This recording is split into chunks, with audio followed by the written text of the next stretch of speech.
YTN 라디오 김우성의 생생경제. 애청자 여러분 안녕하십니까. 김우성 PD입니다. 그랬으면 좋겠다. 보통 이런 말을 바람이라고 부릅니다. 그럴 것이다. 이런 말은 예측이라고 부르죠. 정부가 내년 경제를 바라보며 바람을 밝혔습니다. 2.6%의 성장률 정부의 바람입니다. 숫자 0.1마다 수만 명에서 수십만 명의 일자리가 달려 있습니다. 연세대 경제학부 성태윤 교수 연결해서 내년 경제정책 방향의 내용 꼼꼼히 따져보겠습니다. AI 여파로 계란값이 폭등하고 있습니다. 정부의 대책 중에는 수입해서 계란 공급을 완화하겠다 이런 이야기도 나오는데 수입 계란 한 판 10,000원에 육박하기도 합니다. 관세를 없애고 그렇게 조치를 한다고 해도 신선식품이기 때문에 또 다른 어려움도 있습니다. 양계협회 관계자 연결해서 이 문제 함께 지적해 드리겠습니다. 목요일은 그간 청문회로 보내드리지 못한 부동산 전망대 2주 만에 보내드리겠습니다. 내년 경제정책 방향에서 밝혀진 부동산 관련 이슈와 이야기들 함께 살펴보고요. 또 중요하게 살펴볼 부동산 이슈들 꼼꼼하게 전해드립니다. 2016년 12월 29일 목요일, 올해의 마지막으로 향하고 있는 목요일입니다. 김우성의 생생경제 지금 시작합니다.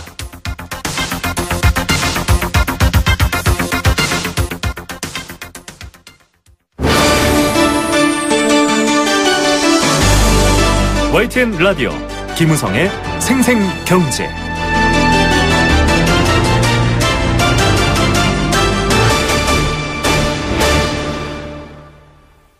네, 안팎으로 어려운 경제 사정입니다. 정부가 내년도 경제 정책의 방향을 내놨습니다. 여러 가지 세부적인 정책뿐 아니라 큰 틀의 정부의 경제에 대한 인식 그리고 그에 대한 대책이 나온 상황입니다. 전반적인 평은 위기에 대한 인식은 있으면서 뾰족한 수는 없다라는 평가들도 있긴 한데요. 꼼꼼히 들여다보면서 내년도 경제 정책의 방향과 또 변수, 어떤 점을 준비해야 할지에 대해서 전문가 모시고 이야기 나눠보겠습니다. 언제나 시원한 또 경제 분석 얘기해 주시는 분이죠. 연세대학교 경제학부 성태윤 교수 전화로 연결하겠습니다. 교수님 안녕하십니까? 네, 안녕하십니까? 예, 자 경제 성장률이라는 건 뭐 정부가 세운 목표치일 텐데요. 일단 2.6%로 전망이 나왔습니다. 정부의 전망인데요. 당초 전망보다도 낮다 이런 얘기 있고요. 또 경제가 어렵기 때문에 그럴만하다 이런 얘기가 있던데 어떻게 이해하면 좋을까요? 현재 우리나라의 경기 상황은 경기 침체가 지속되는 가운데 국내외 경제 여건이 악화되고 있어서 추가적인 하락도 우려되는 상황입니다. 따라서 기존의 정부에서 가지고 있던 3%에 가까운 전망을 유지하는 것은 매우 어려운 것으로 판단되고요. 따라서 정부가 2.6% 정도로 경제 성장률을 낮출 수밖에 없는, 전망을 낮출 수밖에 없는 것이 어떻게 보면 타당하다고 보여지긴 합니다. 근데 2.6%도 정책적인 의지를 담고 있는 것으로 봐야 할 정도로 경제 성장률의 하강 내지는 경기 침체가 현재 가속화되고 있어서 실제로는 2.5%에도 미치지 못할 가능성이 꽤 있다고 보여지고요. 그래서 이후에 또 추가적인 조정까지도 우리가 생활해야 될 가능성이 있다 이렇게 보여집니다. 네, 지금 사실 2.6%일 것이다가 아니라 2.6%였으면 좋겠다 이렇게 이해해야 할 것 같은데요. 옳은 건 물가밖에 없다 이런 얘기도 나오고 있거든요. 좀 더 어려워지지 않습니까? 네, 그렇습니다. 실제로 2.6%는 정책적인 의지를 함께 담고 있는 것으로 보는 것이 맞을 것 같고요. 실제 정부에서도 2.5%에 미치지 못할 가능성이 높다라는 것을 인식하고 있을 것으로 생각은 됩니다. 그래서 정책적인 측면을 통해서 추가적으로 0.2%포인트 정도는 만들어서 2.6%를 달성해 보겠다는 정도로 이해하는 게 맞겠습니다. 예, 이 경제 성장률 숫자가 좀 일반 청취자분들은 동떨어져 보일 수도 있지만 일자리 문제라든지 소득의 문제와 아주 밀접하게 연관돼 있습니다. 일단 경기 부양을 위해서 20조 원이라는 이 액수를 밝혔습니다. 투입해서 좀 조기에 이 경기를 살리는 데 힘을 쏟겠다라는 얘기고 특히 이 위험 요소가 많지 않습니까? 구조조정 아직 마무리 짓지 못했고 민생 문제 계속 있기 때문에 초점 맞추겠다라고 했는데 어떻게 보십니까, 교수님?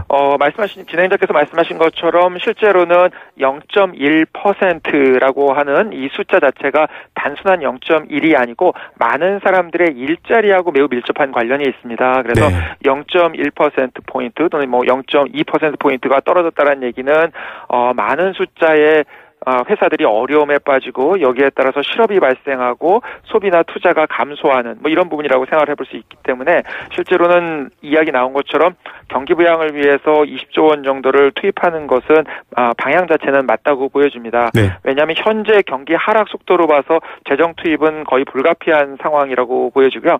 다만 실제로 경기를 회복시키기 위해서는 보다 더 과감하고 선제적인 형태의 재정 통화 정책을 결합하는 것이 필요하긴 합니다. 그런데 내년에 결국 이제 정치 일정상 봤을 때 대통령 선거가 중반에 있을 가능성이 높아진 상태여서 네. 이러한 총체적인 형태의 재정 통화 정책을 결합시키는 정책 추진력은 현재는 없다고 보여지고요. 따라서 네. 일단은 다음 정부가 나올 때까지 어느 정도의 경기를 관리하는 정도로 이해할 수 있다고 생각됩니다. 예, 사실 최근에 며칠 전만 해도 이 추경을 연초에 조기에 집행하는 게 옳냐 그르냐 이거 정치적이다 이런 논란이 있었지만 상황을 놓고 보면 이건 어쩔 수 없이 지금 집행할 수밖에 없다 이렇게 봐도 될까요? 네, 계속해서 하락하고 있는 현재 경기 상황을 반영하면 추경은 불가피하다고 보여지고요.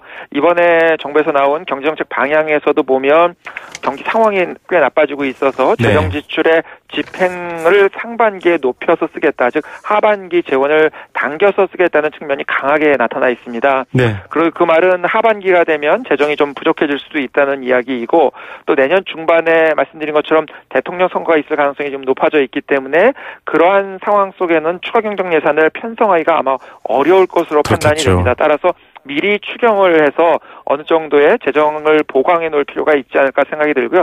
실제로는 올해 예산의 경우에 이 경기 상황을 반영하면 오히려 긴축적이라고 할 정도로 예산을 짜놓은 상태여서 네. 이 예산을 일단 수정하는 개념으로 접근을 해야 된다고 생각됩니다. 네, 400조가 규모상 커 보이지만 사실은 긴축성이 많다 이런 지적들 저희도 해드렸고요. 3대 분야 9대 중점 추진 과제에는 적극적 거시 정책의 1분기 역대 최고 수준 집행 이런 것들이 지금 교수님이 말씀하신 부분을 보완할 수 있기를 좀 기대해 봐야 되겠습니다. 그런데 한국 경제는 사실 수출도 그렇고 의존성이 높지 않습니까? 대외적인 불확실성이 항상 약할 수밖에 없습니다.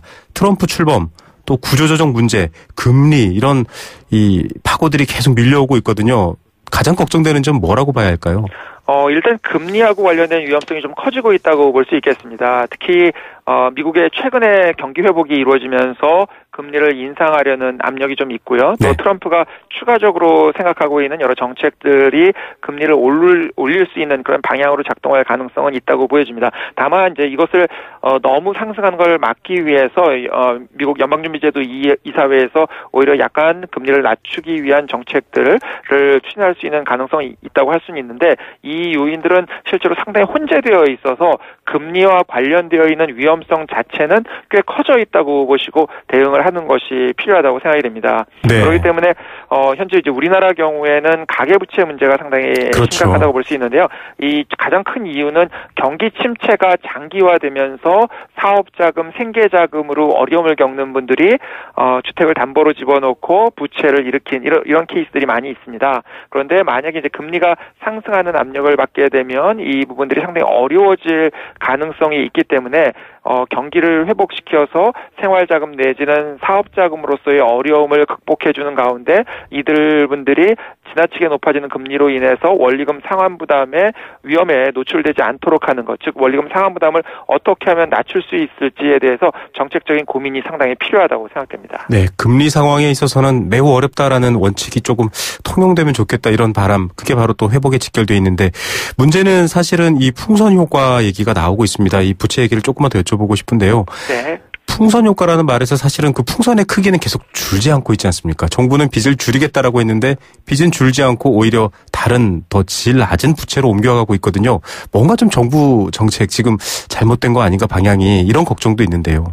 실제로는 두 가지 정책이 결합될 필요가 있다고 생각이 됩니다. 첫 번째는 추가적으로 대출이나 부채가 크게 늘지 않도록 하기 위해서 금융감독상에서 DTI 규제 같은 것들을 네. 강화해서 소득이 낮은 사람들 쪽으로 대출이 몰려가지 않도록 하는 것이 필요하다고 보여지고요. 네. 근데 이제 이렇게 하는 과정에서 이분들이 제2금융권이나 높은 금리에 노출되지 않도록 전반적인 금리 상황을 낮게 가져가는 가운데 특히 저소득 저신용자들의 경우에는 금리 원리금 상환 부담이 높아지지 않도록 하는 정책을 추진을 해야 될 것 같고요. 이러한 저소득 저신용계 실제로 금융적으로 접근을 할 것이 아니라 재정을 풀어서 이분들에 대한 소득 보전 및 사회 보장을 해주는 쪽으로 정책을 사용하는 것이 필요하다고 생각이 됩니다. 특히 최근과 같은 가계부채 문제가 확대되고 있는 상황 하에서는 이러한 가계부채를 모두 다 민간부채로 감당하기 좀 어렵기 때문에 정부 쪽에서 일정 부분은 감당을 해줘야 될 필요성은 더욱 커지고 있다고 생각됩니다. 예, 부채 이후에 회복 상황을 고려했을 때 정말 합리적이다 이런 생각하실 것 같습니다. 자, 경기부양책은 뭐 계속 내놓고 있습니다. 휴일 관련 정책들도 있었고요. 여러 가지 코리아 셀 페스타 같은 것들도 있었는데 이거 왜 약발 안 먹히고 있냐 이런 의견들이 있거든요. 어떻게 보십니까? 이번 정부 예산도 그렇고요. 대개 지난 이제 정부에서 계속 했던 정부 예산들이 대부분 정부는 중립적인 형태로 예산을 편성했다고 하는데, 네네, 맞습니다. 저 같은 사람이 보기에는 상당히 긴축적으로 편성되어 있었다라고 판단이 됩니다. 따라서 경기가 하락을 하고 있는데 오히려 긴축적인 예산이 나오고 그러다 보니까 경기가 더욱 하락하는 상황이어서 어쩔 수 없이 이를 막기 위해서 추가 경정 예산을 편성하는 것들이 계속 반복되어 온 상태라고 생각이 됩니다. 네. 따라서 이러한 상황을 반전시키기 위해서는 경제 주체들이 경기가 어느 정도 회복될 수 있다고 생각할 수 있도록 만들기 위한 적극적인 정책, 즉 선제적이고 좀 더 과감한 형태의 정책이 필요한데 지금까지의 정책은 경기 후퇴가 누적적으로 확인된 이후에 사후에 약간씩 조정하는 이런 정책을 계속 해왔거든요. 네네. 그래서 정책 효과가 좀 상당히 떨어져 있었다고 생각이 됩니다. 예, 역시 뭐 이런 부분 지금 경기 부양과 이 소득 부분에 있어서도 골든타임을 좀 놓쳤다. 좀 약간 엇박자로 나중에 사후 약방문이 되었다. 이런 의미일 수 있겠네요. 네, 그렇습니다. 네. 자, 일단 기재부가 1분기 경기 지표를 보고 추경 편성 여부 또 추가로 판단하겠다 이런 얘기가 나오고 있습니다. 이 뭐 추경 얘기는 지금 항상 논란이 되고 있죠. 이게 추경을 쓸 수 있는 상황인가 이런 법적 규정 때문에도 그런데 어떻게 보십니까? 아까 직접적인 재정 투입도 얘기를 하셨는데 조금 더 적극적으로 확대하겠다. 결국 이게 좀 결론이 될 수 있겠죠? 네, 그렇습니다. 직접적으로 재정을 어느 정도 확대해서 현재와 같은 긴축 내지는 중립 예산으로는 경기에 충분히 대응할 수가 없기 때문에 재정을 일정 부분 확대할 필요가 있고 특히 내년에는 대통령 선거와 같은 정치 일정이 있기 때문에 정책 대응의 폭이 상당히 제한되는 해가 될 가능성이 있어서 미리 재정을 상당히 보강을 해놓을 필요가 있다고 생각이 되고요. 이거는 뭐 그냥 재정을 보강한다는 차원이 아니라 이렇게 보강된 재정을 통해서 적절하게 재정 지출을 하는 것이 필요하다고 생각이 됩니다. 그러한 원칙은 먼저 소득이 낮은 계층에 집중적으로 재정 지출이 사용될 수 있도록 하는 거, 그리고 일자리 창출 능력이 좀 높은 형태의 인프라 투자 이런 것들을 강화하는 노력, 이런 것들이 함께 결합될 필요가 있다고 생각됩니다. 예, 소득이 낮은 쪽 그리고 일자리 확대, 앞서 말씀하신 여러 가지 이 재정 확대를 좀 기존의 긴축적 재정을 보완하는 확대 이런 것들이 결국은 경기 회복 혹은 모멘텀 이런 것들을 만들어낼 수 있다 이렇게 보시는 건가요? 네, 그렇습니다. 그래서 경기 회복의 모멘텀을 만들어내서 경기를 반전시키기 위해서는 경제 주체들이 경기가 회복될 것이라고 생각될 수 있어야 하는데요. 이렇게 하기 위해서는 상당히 선제적이면서 과감한 형태의 정책이 필요하다고 말씀드릴 수 있고요. 특히 이러한 재정 지출은 집중적으로 소득이 낮은 계층에 이루어져야만, 이분들은 소득 제약이라고 저희들이 이제 부르는데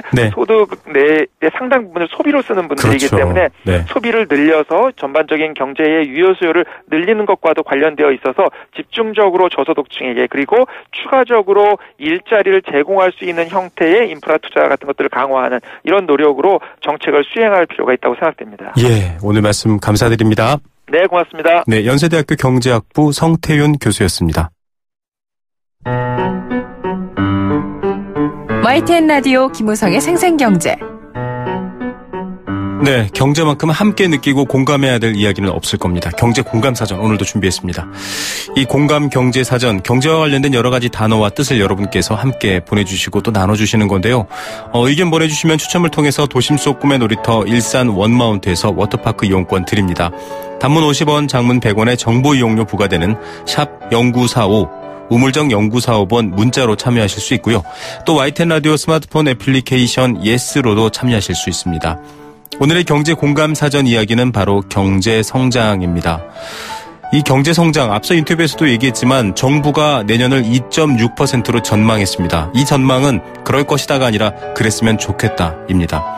3년째 2%대 성장이 이어지면서 경기 침체에는 이제 기정사실이 됐고요. 저성장 고착화가 서민층의 삶을 더 압박하고 있다, 이런 얘기 전해드렸죠. 성장률 0.1%, 0.5%마다 적게는 수만 명에서 많게는 수십만 명의 일자리가 달려 있습니다. 일자리는 곧 소득이고요. 이 소득이 결국 그런 분들이 돈을 써야 또 경기 부양, 내수 진작이 가능한 거죠. 수출과 내수 소비가 활발해지면 기업 역시 투자와 일자리를 다시 만들어냅니다. 이게 가계소득으로 다시 돌아가고, 이런 선순환을 하게 되면 경제는 건강하게 성장할 수 있고요. 그렇지 못하다면 악순환 속에서 경제는 축소되게 됩니다. 정부가 일단 내년 초 20조 원을 투입하겠다, 얼어붙은 경제를 살리겠다라고 하는 건데요. 앞서 연세대 송태윤 교수가 지적한 것처럼 이 돈은 당장 소득이 낮은 분들, 어려운 분들한테 투입돼야 그 효과를 볼 수 있다라는 얘기 여러분들도 들으셨을 겁니다. 경제 성장, 여러분께서는 어떻게 생각하십니까? 여러분들의 의견 기다리고 있겠습니다.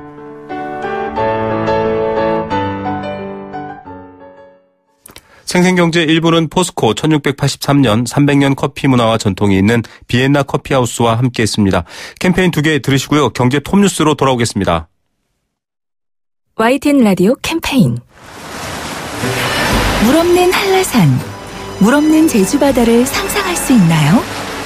제주의 아름다운 자연과 풍경은 깨끗하고 건강한 물이 있기에 가능합니다. 제주를 아름답게 만들어주는 건강한 물은 우리의 몸과 마음도 아름답게 만들어줍니다. 건강한 몸과 마음을 지키는 일. 아름다운 물을 사랑하고 지키는 일에서부터 시작됩니다. YTN 라디오 아름다운 물 캠페인은 광동제약과 제주특별자치도 개발공사와 함께합니다. 김민아 씨, 한 해 전기 사고가 얼마나 일어나는 줄 아세요? 네, 전기화재는 1년에 약 8,000건, 감전사고도 500여 건이나 일어난다고. 맞습니다. 그래서 생활 속에서 전기 안전을 실천하는 노력이 중요한 거죠. 콘센트에 꽂는 플러그는 최소한으로 줄이고 빈 곳은 안전막이로 덮어두고, 외출할 때는 플러그를 빼두고, 한 달에 한 번 누전 차단기 확인도 잊어서는 안 되겠죠. 그뿐인가요? 냉난방기기는 너무 오래 켜두지 말고 가끔은 뒤에 쌓인 먼지도 깨끗이 닦아주어야죠. 안전은 아는 것보다 지키는 것이 중요합니다. 올바른 전기 사용 습관, 지키는 만큼 안전해집니다. 이 캠페인은 산업통상자원부와 한국전기안전공사가 함께합니다.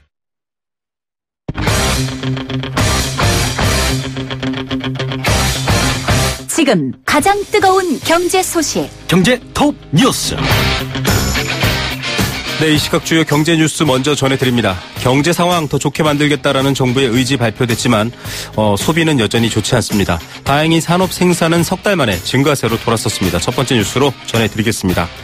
증시, 정말 개미들은 피해만 보고 못 믿겠다, 이런 말도 있었지만 경제 상황 반영하고 있겠죠. 개인 투자자들은 8년째 증시에서 빠져나오고 있습니다. 어떤 내막인지 두 번째 뉴스로 전해드리겠습니다. 저축은행이 파산했을 때 예금자 보호를 받지 못하는 돈 얼마나 될까요? 이 제2금융권 이런 식으로 부르기도 했는데요. 그 돈이 3조 5천억을 넘는다고 합니다. 이 시각 주요 경제 뉴스 비즈니스워치 김춘동 기자 연결해서 듣겠습니다. 김 기자님 안녕하십니까? 네, 안녕하세요. 네, 산업 생산은 석 달 만에 증가세로 돌아섰네요. 네, 통계청이 발표한 11월 산업활동 동향을 보니까 지난달 전체 산업 생산이 1.6% 늘었습니다. 7, 8월에 0%에 머물다가 9월과 10월에는 마이너스로 추락했었는데 석 달 만에 다시 증가세로 돌아선 겁니다. 이 제조업 위주의 이 광공업 생산이 증가세를 주도했는데요. 이 광공업 생산은 전월보다 3.4% 늘면서 7년 2개월 만에 증가폭이 가장 컸습니다. 수출이 조금씩 좀 개선이 되고 있고, 또 이 자동차 파업과 삼성전자의 갤럭시 노트 7의 단종 등이 두 가지 악재가 조금 좀 희석이 되면서 영향을 좀 미친 것으로 보이고요. 이 서비스업 생산 역시 석 달 만에 증가세로 돌아서긴 했는데 이 증가율이 0.1%에 그치면서 회복세는 좀 미미했습니다. 네, 소비는 여전히 어렵다 이렇게 봐야 되겠네요. 네, 이 소매 판매가 소비를 좀 뜻하는데 이 코리아 세일 페스타가 끝나면서 0.2%가 오히려 감소했습니다. 이 소매 판매는 지난 9월에 4.5% 감소한 이후에 10월에는 이 코리아 세일 세일 페스타 행사 덕분에 5.5%나 늘었는데요. 행사가 끝나면서 다시 좀 마이너스로 돌아선 겁니다. 특히 백화점 판매가 6.7%나 줄면서 작년 6월 이후에 1년 5개월 만에 감소폭이 가장 컸습니다. 설비 투자는 5.9%가 늘었는데요. 이 반도체를 비롯한 IT 업종에서 설비 도입을 좀 확대를 했고 기계류와 자동차, 운송 장비 부분에서 투자가 좀 늘었다고 합니다. 네, 국내 기업들의 체감 경기는 좀 어떻습니까? 네, 한국은행의 발표 자료인데요. 12월 제조업의 업황 기업 경기 실사 지수가 72로 집계가 됐습니다. 제조업 업황 기업 경기 실사 지수가 이 답보 상태에 좀 빠져 있는 건데 올해 3월 68에서 4월에 71로 오른 뒤에 6월까지 같은 수준에 머물렀고 7월에 72로 오른 후에 거의 좀 제자리 걸음에 좀 그치고 있습니다. 기업 경기 실사 지수는 기업이 느끼는 경기 상황을 나타내는 지표인데 이 기준치인 100 이상이면 경기를 좋게 보는 기업이 그렇지 않은 기업보다 많다는 뜻입니다. 72면 이 체감 경기가 좀 아직 좋지 않다는 것 같았는데요. 이달 조사는 전국 3,313개 법인을 대상으로 실시를 해서 2,886개사가 응답을 했다고 합니다. 예, 이렇게 안 좋게 보고 있으면 일자리 문제도 참 더 어려울 것 같습니다. 네. 증시를 보니까 개인 투자자들은 8년째 지금 증시에서 나오고 있다 이런 얘기인데요. 어떤 얘기입니까? 네, 한국거래소에 따르면 이 개인 투자자들이 올 들어서 어제까지 코스피 시장에서 모두 8조 7,600억 원어치를 순매도한 것으로 나타났습니다. 외국인은 11조 2천억 원 넘게 순매수를 했고 이 기관의 순매도 규모도 4조 9천억 원 정도니까 매도 강도가 좀 가장 강했습니다. 네. 이 개인 투자자들의 증시 이탈은 8년째 좀 이어지고 있다고 하는데요. 미국발 금융위기가 터진 2009년 이후부터 올해까지 이 팔자 행진을 지속하면서 모두 42조 3천억 원 이상을 순매도한 것으로 집계가 됐습니다. 개인들의 펀드 환매 자금까지 더하면 이 매도세는 더 뚜렷한데 올 들어서 국내 주식형 펀드에서 이 8조 3천억 원 넘게 순유출된 것을 포함해서 최근 5년간 펀드에서 빠져나간 금액만 20조 1천억 원이 넘는다고 합니다. 네, 많은 돈들 이 개인 투자자들이 떠나고 있는데 그 이유는 어떻게 됩니까? 네, 아무래도 이 코스피 지수가 수년째 좀 2천선 언저리에서 지지부진한 박스권에서 좀 맴돌다 보니까 이 개인 투자자들도 점점 좀 투자에 대한 매력을 좀 잃어가고 있는 것으로 풀이가 되고 있습니다. 지수도 크게 오르지도 않고 내리지도 않는 상황에서는 개인 투자자는 이 기관에 비해서 좀 정보 접근성이나 위험 관리 능력에서 좀 뒤질 수밖에 없기 때문인데요. 네. 실제로 올해 이 개인들의 순매수 상위 20개 종목 중에서 19개 종목의 수익률이 마이너스를 면치 못했습니다. 개인들이 올해 가장 많이 사들인 종목이 지금 한국전력이었는데 올 들어서 10% 가까이 떨어졌다고 하고요. 이 기관의 경우에는 순매수 상위 20개 종목 가운데서 이 4개 종목만 마이너스를 기록을 해서 이 개인들과는 확실히 이 수익률 면에서 편차가 컸습니다. 예, 이렇게 좀 개인들이 어려움을 겪고 있기 때문인데 스마트폰으로 주식 거래하는 그 양은 좀 늘고 있죠? 네, 이 스마트폰으로 주식을 거래하는 사람을 좀 엄지족이라고도 하는데 이런 엄지족들의 모바일 주식 거래가 좀 가파르게 좀 증가세를 보이고 있습니다. 한국거래소에 따르면 27일 현재까지 이 모바일 트레이딩을 통해서 거래된 코스닥 주식의 거래 비중이 36%를 기록해서 작년보다 6%포인트 뛰었습니다. 코스피 시장에서도 모바일 거래 비중이 31.7%를 차지를 했는데 지난해 코스닥에 이어서 올해는 코스피 시장에서도 이 엄지족의 주식 거래 비중이 처음으로 30%대를 넘어선 겁니다. 이 모바일 주식 거래는 스마트폰 대중화와 맞물려서 2009년 이후에 계속 좀 급증세를 보이고 있다고 합니다. 네, 거래 양상은 바뀌고 또 주식을 떠나는 추세도 있고 좀 경기가 좋아져야 될 것 같습니다. 저축은행이 파산했을 때 예금자 보호를 받지 못하는 돈 3조 5천억 원이다. 3조 5천억 원은 파산해도 못 받는다 이 말이네요. 네, 맞습니다. 예금공사의 자료인데요. 올해 9월 기준으로 이 전국 저축은행 79곳에서 5천만 원 넘게 예금한 사람이 모두 4만 5천 명으로 집계가 됐습니다. 이들이 맡긴 예금은 총 5조 7,986억 원이었는데요. 이 중에서 이 저축은행이 파산하면 예금자 보호를 받을 수 없는 한도인 5천만 원 초과 금액이 총 3조 5,647억 원으로 집계가 됐습니다. 네. 저축은행에 맡긴 예금 중에서 5천만 원 초과분은 이 저축은행 사태가 나기 전인 2010년까지만 해도 7조 원대를 웃돌았는데요. 이 저축은행 사태 이후에 줄기 시작해서 2014년 9월에는 1조 7천억 원 수준까지 줄었다가 좀 다시 늘고 있는 겁니다. 5천만 원을 초과해서 맡기는 사람의 수도 2014년 9월 2만 1,000명에서 지금은 4만 5천 명으로 2배 넘게 늘었습니다. 예, 이렇게 좀 위험하다. 지금 저축은행의 대출도 늘고 있고 위험하다라고 하는데도 그쪽으로 돈이 몰리고 있는 것, 돈이 갈 곳을 못 찾아서 그런가요? 네, 좀 그렇게 보시면 될 것 같은데요. 이 저금리가 좀 계속 이어지다 보니까 그나마 예금금리가 높은 저축은행으로 돈이 몰리고 있기 때문으로 좀 풀이가 되고 있습니다. 시중은행이 예금이자가 워낙 박하다 보니까 위협을 조금 무릅쓰더라도 이자를 더 쳐주는 저축은행을 찾고 있다는 건데요. 실제로 이 저축은행 중앙회에 따르면 저축은행의 1년 만기 정기예금 평균 금리가 2.08% 정도 되는데 시중은행보다 1%포인트 가까이 높았습니다. 여기에다가 최근 들어서 이 저축은행들의 건전성도 좀 도와주고 있는데요. 2011년에 저축은행 사태를 겪으면서 이 부실 저축은행이 좀 걸러진 탓에 위험이 좀 크지 않다고 생각하는 그런 생각들이 지금 그만큼 많아지고 있는 것으로 좀 그렇게 풀이가 되고 있습니다. 예. 자, 이 억만장자. 사실은 이 체감으로는 와닿지 않습니다. 이게 무슨 의미일까라고 싶은데 300조 원 가까이 재산을 불렸다. 역시 보육부 빈익빈이네요. 네, 블룸버그가 집계하는 억만장자 지수라는 게 있는데 지난 27일 기준으로 전 세계 억만장자들의 순자산이 연초에 비해서 2,370억 달러, 우리 돈으로 따지면 287조 원이나 늘었다고 합니다. 억만장자 지수는 세계에서 가장 부유한 500명의 순자산 변화를 실시간으로 보여주는 지표인데요. 올해 가장 많은 재산을 불린 억만장자는 이 투자의 귀재로 꼽히는 워런 버핏 버크셔 해서웨이 회장이었는데요. 연초 대비 118억 달러, 14조 원 넘게 늘어난 것으로 나타났습니다. 네. 이 덕분에 이 의류업체 자라의 창업자인 스페인의 아만시오 오르테가로부터 이 세계 부호 2위 자료도 되찾았다고 합니다.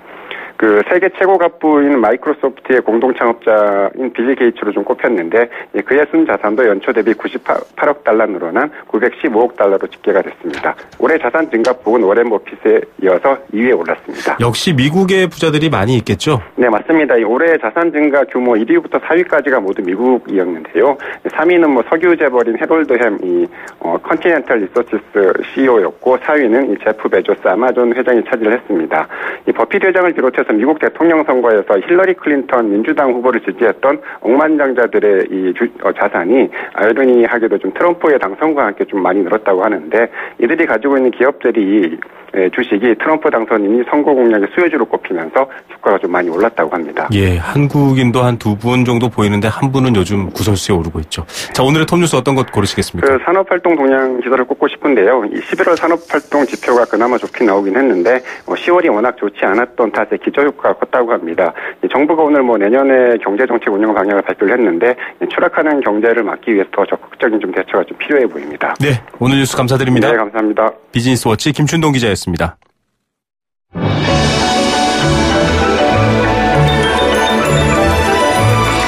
오늘의 경제를 들여다보는 시원한 창. YTN 라디오 김우성의 생생경제 생생 인터뷰. 네, 내년의 경제 성장률 또 부동산 정책에 따른 주택시장 동향 참 큰 문제 같죠. 하지만 당장 식탁에 오르는 먹거리가 더 큰 문제입니다. 이 계란 가격 파동 지금 큰 문제입니다. AI 대처에서 한 발 늦은 결과 때문이다 이런 비판도 있는데요. 계란이 품귀를 빚고 있는 상황입니다. 정부가 대책을 좀 내놨습니다. 그런데 꼼꼼히 살펴보면 그 대책도 좀 허술한 면이 많습니다. 지금이라도 현장의 목소리를 듣고 문제점을 좀 보완해서 오히려 국민들과 함께 문제를 해결해야 되지 않을까 이런 생각이 드는데요. 계란값 대책의 보완점에 대해서 대한양계협회에서 체란분과위원회 운영을 맡고 있는 분입니다. 이상목 부장 전화로 연결해서 얘기 들어보겠습니다. 이 부장님 안녕하십니까? 예, 안녕하십니까? 예, 지금 계란값이 올라도 너무 올랐습니다. 한 판에 10,000원 이런 이야기도 나오고 있는데요. 물론 수량이 부족해서 생기고 있는 문제인데 정작 농가에서 출하할 때의 계란값은 지금 크게 변동이 없다 이런 얘기도 들리거든요. 상황 어떤 상황입니까? 지금 많은 기사를 통해서 소비자분들도 많이 알고 계실 텐데요. 지금 계란 가격 상승이 AI 발생만으로 좀 지나치게 상승하고 있는 걸로 지금 소비자에게 비춰지고 있어서 네네. 이 부분에 대해서 조금 정확하게 좀 전달을 좀 드리고 싶은 부분이 있었습니다. 네네. 올 초 산란계 사익수수 가잉으로 계란 가격은 한 1,200원 전후대의 가격을 형성하고 있었습니다. 한 판에요? 예. 네네. 풍란 기준 10개. 예. 네. 그래서 올 여름 기록적인 폭염이 장기화되면서 닭 사육 농가들에게 지금 피해가 많이 발생되었습니다. 네네. 그래서 닭들이라는 게 이 더위에 특히 약해가지고 네. 이 산란계가 추위보다는 더위에 많이 약합니다. 네네. 그래서 더위 피해로 인해서 8월부터 계란 가격이 생산량이 좀 부족하자 네. 가격이 좀 오르고 있었습니다. 네네. 가격대는 한 1,500원대로 이제 거래가 이루어지면서 올해 이제 연말에도 이제 연말 모임과 행사 그것도 평년 대비 또 내년 같은 경우는 구정 명절이 네. 1월 말로 잡혀 있어가지고 네. 명절 특수 등으로 인상 요인이 좀 있었습니다. 네. 근데 이 부분에 인상폭을 더 확대시킨 게 이제 AI가 발생되면서 많은 산란을 하는 닭들이 매몰이 되면서 계란이 부족해지면서 이제 계란 가격이 좀 올라가게 됐죠. 네네. 근데 이제는 저희가 그런 어려운 상황에도 그 산란계 농가들은 그 물가가 매년마다 이렇게 상승을 하여도 네. 계속 그 결란을 좀 원가를 낮추기 위해서 그 농장들의 이제 기계화 아니면 좀 규모화를 통해 가지고 결란 가격을 계속 유지하고 있었는데 네. 현재 지금 농장에서도 그 소독약과 약품 구입비, 그 농장 종사자들의 그 작업 시간 연장 등에 인해서 생산이 좀 많이 원가가 좀 올라가고 있습니다. 네. 그래서 이런 부분만 지금 농장에서 적용하면서 지금 결란 가격에 반영하고 있어서 네. 생산 농가들도 결란 가격 그 상승에 대해서 최대한 그 절제와 자제를 하고 있는 중입니다. 예. 유통업계가 혹시 중간에서 마진을 올리지 않는가라고 생각했는데 지금 물량이 부족해서 유통업계들도 아우성을 치고 있는 상황이다. 이런 뉴스가 들어오고 있습니다. 이 올해 초 정부가 계란 안전 대책 세울 때도 좀 그랬고요. 지금도 방금 말씀해 주셨다시피 여름의 폭염 상황 또 지금 소독 관리 이런 것들 때문에 생산 농가도 어려운데 현장 목소리가 좀 반영이 안 되고 있다 이런 우려가 있습니다. 어떻습니까? 네, 다시 한번 말씀해 주시겠습니까? 예, 지금 현장 이 산란계를 키우고 또 계란을 생산하는 이 농가의 목소리가 좀 정부 정책이나 대책에 반영이 안 된 것 아닌가 이런 우려도 있거든요. 어떻게 보십니까? 예, 지금 저희 쪽에서도 그 정책적인 지원이나 그런 뭐 농가에 대한 그 뭐 시도 그런 데에 대한 그 지방에 대한 그 지원도 좀 요청하고 있는 상황인데 네네. 산란계 농가가 그 좀 살수수가 계속 좀 커가면서 농가 수가 좀 감소되다 보니까는 네. 저희 목소리가 그 좀 정부에까지 정확하게 전달이 안 되는 건지 네. 약간 지금 다른 특정에 비해서 약간 좀 부족하게 뭐 지원이 좀 수립되는 상황이라 매우 좀 안타까운 상황입니다. 예. 지금 그런 얘기 중에 하나가 이제 계란 수요가 부족하고 가격이 폭등하고 있으니까 정부가 대책을 내놨는데요. 자, 무관세 적용해야겠다. 즉, 뭐 수입품이지만 관세 붙이지 않고 청정 지역 국가들의 계란을 수입해서 이 상황을 좀 극복해 보겠다라고 일단 국민들한테 얘기를 했습니다. 예. 그런데 이것도 보니까 수입한 계란 가격도 만만치 않고 좀 여러 가지로 문제점이 있죠. 예. 예, 어떤 문제점들이 있습니까? 지금 일단은 그런 계란 수입 대책 같은 경우도 소비자들이 이제는 그 원활하게 계란을 구입하지 못하다 보니까는 정부 쪽에서는 대책을 마련하신 것 같은데 네네. 그런 중장기 대책으로 수입하시는 거야 정부 쪽에서는 충분히 마련할 수 있는 거지만은 네. 현재 AI가 한 달 만에 이렇게 급작세로 번지고 전국적으로 퍼진 상황에서 계란 수입을 발표하기보다는 현재 지금 지적되고 있는 AI 그 문제점들, 네. 차단적인 부분에서의 그 부족한 점들 이런 것들을 좀 개선하는 데 더 집중하셔가지고 네. 농가들이 AI가 더 번지지 않게끔 하는데 더 최선을 다하셨으면은 현재 상황이 단기적인 그 대책보다는 더 짧게 이루어지지 않았을까, 그러니까 더 안정화가 좀 조기에 오지 않았을까. 네. 그렇게 좀 예상이 되고 있거든요. 예. 지금 이 수입란도 보니까 호주나 뉴질랜드를 예를 들어 보니까 한 판 가격, 30개 한 판 가격이 10,000원. 지금 폭등한 계란 가격하고 별로 차이가 없거든요. 결과적으로 AI에 빨리 대처를 해서 지금 산란계가 다시 계란 생산을 정상적으로 늘릴 수 있도록 돕는 게 수입하는 것보다 낫다 이 말씀이신 거죠? 예, 지금 농가 쪽에서도 지금 최대한 알을 생산하고 있고 지금 방역 때 이제 이동 정지 제한에 의해서 계란이 지금 외부로 못 나가는 것들이 있거든요. 네네네. 그래서 이런 부분들이 조금 더 정부에서 원활하게 방역을 더 강화하고 네. 계란 그 위생을 좀 잘 관리해가지고 네네. 그 주 한 2, 3회 정도만 그 계란이 출하될 수 있도록 허용을 해줘도 상당히 지금 계란 부족 현상에 대해서 좀 완화가 될 거라고 예상되고 있습니다. 예, 지금 움직이지 마라. 특히 이 조류 키우는 축산 농가들은 꼼짝 마라 하고 있는 부분도 지금 정부가 좀 효율적인 방법을 못 찾고 있다 이런 생각이 듭니다. 자, 이 계란 생산과 유통에 사실 국민들이 큰 관심은 못 갖고 있었습니다. 지금 이번 AI로 인한 파동 때문에 더 큰 관심을 보이게 되셨는데 전체 산란계가 어느 정도 되고 이번에 또 살처분된 산란계 어느 정도 수준입니까? 지금 작년 기준 저희가 한 7천만 수 정도의 국내에서 산란계가 사육되고 있습니다. 7천만 마리 정도요? 네. 예. 근데 이 중에서 지금 현재 한 20% 정도의 닭들이 네. 산란계가 지금 한 2천여만 수가 지금 매몰 처리되었습니다. 네. 그래가지고 여기 현재 지금 그 산란하는 종계도 네네. 한 30% 정도가 지금 매몰됨에 따라서 국내 그 병아리 풍기 현상이 좀 발생될 것으로 보이고 있고요. 네. 또 계란 또한 이 산란한 닭들이 없어짐으로써 지금 부족한 생산이 발생되고 있는 거거든요. 네. 이 7천만 마리 중에 2천만 마리 가까이가 지금 살처분됐는데요. 이 앞으로는 또 이 산란계를 위한 병아리 이런 수급도 문제가 생길 수 있다. 참 걱정이 이만저만이 아닙니다. 양계협회에서도 많이 노력하고 있고 또 이 축산농가들을 대표해서 좀 고민들이 많으실 텐데요. 이번 사태 해결을 위한 대안 어떤 게 가장 중요하다고 보십니까? 저희 협회 쪽에서는 정부에다가 계속 결합 유통센터에 대한 부분을 계속 요청을 했습니다. 네. 현재 그 유통구조에 대한 좀 문제점들이 발생들이 많이 되기 때문에 네. 그런 문제점들을 개선하고 최대한 정부가 원하는 그 좋은 결함과 좋은 위생적인 결함들이 소비자에게 전달할 수 있기 위해서는 결합 유통센터가 만들어져가지고 그 양질의 결함들이 좋은 서로 간에 공정하고 신뢰할 수 있는 가격을 형성하여가지고 소비자에게 전달이 돼야 된다 요청을 하고 있었거든요. 네네. 그래서 이번 부분에 대해서 지금 빨리 조기에 AI가 소강 상태를 보이게 되면은 이 부분에 대해서 정부가 좀 집중적으로 좀 추진해주길 원하고 있고요. 네. 또한 저희 농가들의 이제는 사육 형태도 이제는 생산 위주의 그 사육 형태가 아닌 방역형 위주의 개사 형태를 이루어져가지고 이런 질병이나 외부에서 유입할 수 있는 병원체들이 농장에 최대한 접근이 안 되도록 그런 방역 형태의 사육 형태를 좀 추진돼야 된다, 꾸며져야 된다 지금 보고 있습니다. 예, 이미 유통 그리고 이런 사육 개선에 대한 얘기를 하고 계셨군요. 이 정말 소 잃고 외양간 고치고가 아니라 산란계 잃고 이 양계장 고치는 일 없도록 정부가 좀 신경 써야 할 것 같습니다. 오늘 말씀 감사드립니다. 네, 감사합니다. 네, 대한양계협회 체란위원회를 운영하고 있는 이상목 부장이었습니다.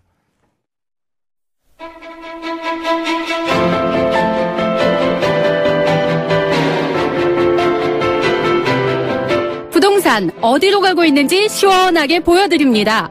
생생경제 부동산 전망대. 네, 의식주 다 중요하지만 또 주 빼놓을 수 없습니다. 삶의 기반이기도 하죠. 부동산 전망대에서 부동산 관련 이야기들 전해드립니다. 경제 분야에서 어떤 보편적 상황 혹은 질서가 생겼을 때 그걸 노멀이라고 부릅니다. 그래서 새로운 상황이 생기면 뉴노멀 이렇게 칭하기도 하던데요. 최근에 부동산 하락, 침체가 노멀이다 이런 이야기를 하고 있습니다. 정부는 내년 새로운 경제정책 방향에서 부동산도 언급했습니다. 그간 부동산 정책의 중심이었던 경기 부양책의 후폭풍을 이제 좀 줄여보자, 해결해보자 이런 의도가 보이기도 하지만 과연 그대로 흘러갈 수 있을까요? 오늘 부동산 전망대에서는 발표된 정책 그리고 흐름들 조금 짚어드리겠습니다. 리얼투데이 장재현 리서치팀장 전화로 연결합니다. 안녕하십니까? 예, 안녕하세요. 네. 자, 오늘 경제정책 방향 발표 나왔는데 부동산 얘기도 많이 나왔습니다. 안정, 실수요자 중심, 이야기가 새로운 것 같지는 않습니다만 이런 기조가 계속 나오거든요. 어떻게 보셨습니까? 우선은 131 부동산 대책을 바탕으로 정부는 주택시장 안정화와 실수요자들 위주의 시장을 재편하겠다라는 어떤 초점에 맞췄다고 이야기를 합니다. 그래서 실제 이 내용들을 보면 주택시장의 어떤 수급 불균형을 맞추기 위해서 임대주택을 12만 호, 그래서 2013년부터 2017년까지 공공임대 공급 물량을 55만 1,000호 정도로 공급했다. 그래서 역대 정부 최대 수준이다. 이렇게 얘기를 하고 있고, 또 미분양이 급증하거나 또 기존 주택 시장에 어떤 경착력이 발생할 경우에는 판매 조건부 미분양 매입 제도, 그다음에 매입 임대 리츠 등을 활용해서 주택 시장의 안전장치를 확보했다 이렇게 얘기했거든요. 네. 판매 조건부 미분양이라는 거는 아무래도 대한주택보증 건설업체로부터 준공정 미분양 아파트를 약 분양가의 한 70에서 75% 수준으로 사들인 뒤에 한 준공 1년 이내에 다시 건설업체에 대파는 제도거든요. 네. 이런 제도 같은 경우는 전세업체들의 좀 어떤 자금 순환이나 어떤 자금의 어려움을 조금 덜어주는 그런 제도일 수 있고, 또 세입자들을 위한 정책들이 있었는데, 네. 전세 가격 하락에 따른 어떤 역전세나 경매 등에 따른 어떤 깡통 전세 등을 조금 방지하기 위해서 전세보증금비 반환을 최소화한다, 이런 의미에서 전세보증 반환 보증 제도를 활성화한다고 했거든요. 네네.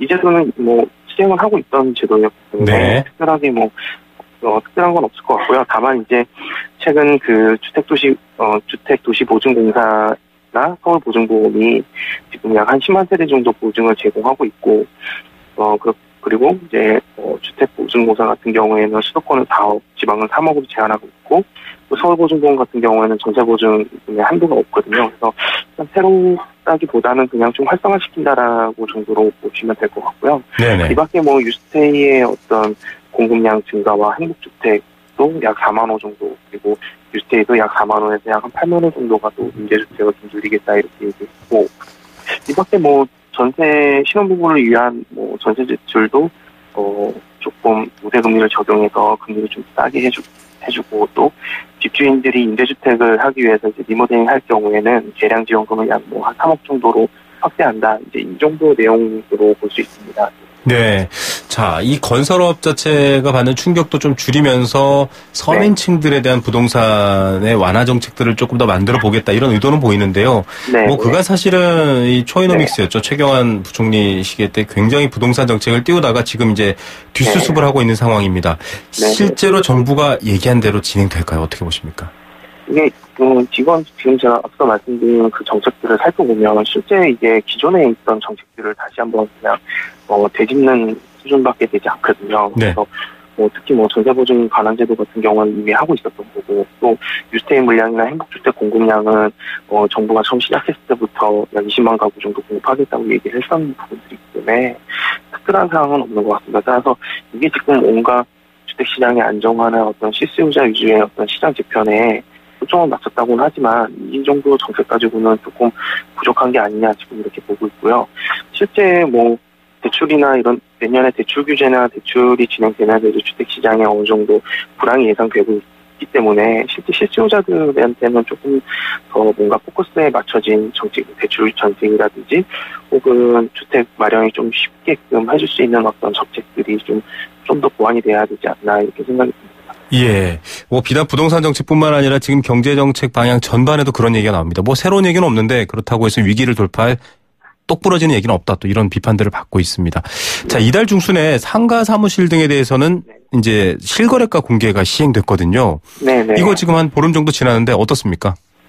우선은 이제 이 정책에 대해서 좀 얘기를 하면, 국토교통부가 15일부터 이제 인터넷이나 모바일을 통해서 상호 업무용 부동산 실거래가를 공개한다 이렇게 얘기했거든요. 네. 현재 이제 주택이나 토지, 오피스텔 분양권 같은 경우에는 실거래가를 공개하고 있는데 상가 사무실 같은 것들은 이제 실거래가가 공개가 되지 않았습니다. 따라서 이제 창업을 한다거나 이제 장사를 하실 분들은 조금 정보를 구하는 데 있어서 좀 어려움이 많았었는데요.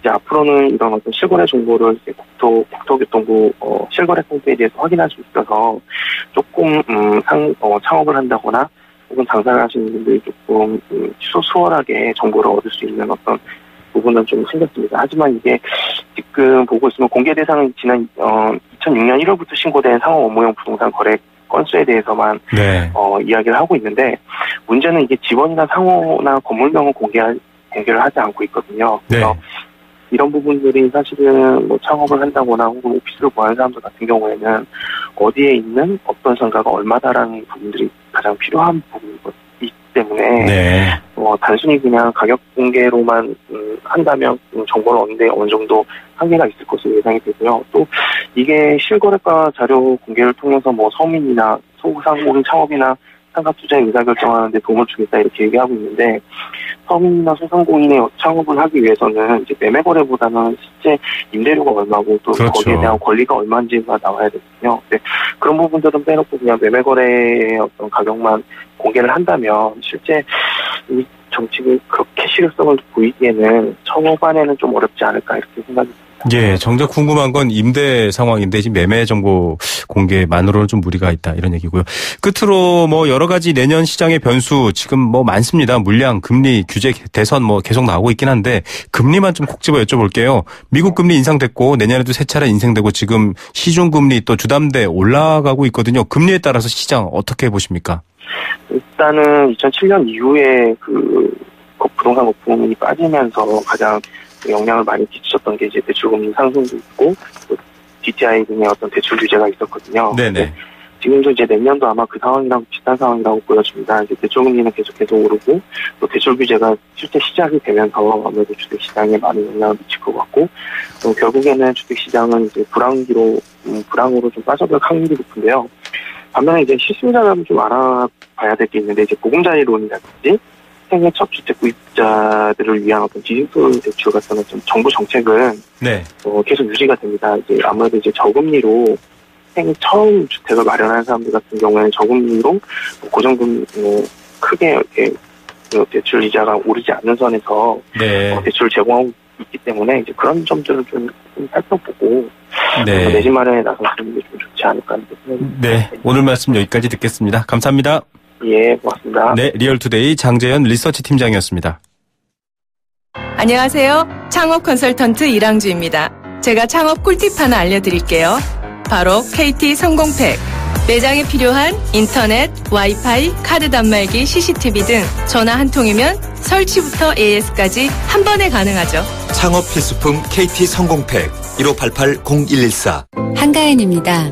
요즘은 1일 1팩도 하고 피부과도 많이 가니까 예전처럼 에센스 한 병에 큰 기대는 안 하는 것 같아요.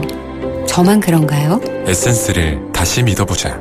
정관장 홍삼 오일과 홍삼 응축수로 진하게. 처음 만나는 응축 에센스.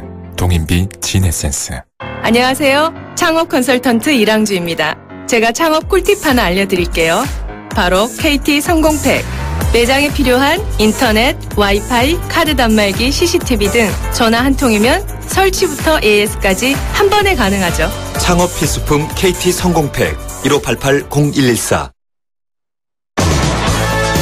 네, 생생경제 포스코 1683년 300년 커피 문화와 전통이 있는 비엔나 커피하우스와 함께 했습니다. 오늘 경제 성장 여러 가지 의견 많이 주셨는데 낙수 효과 정말 있습니까? 이제 좀 국민을 위한 내수 진작으로 돌아서시죠. 이런 의견 주신 분들도 있고요. 감사드리겠습니다. 또 사행시 늘 보내주시는 8106님 감사합니다. 저는 내일 오후 3시 10분에 찾아오겠습니다. 김우성의 생생경제였습니다.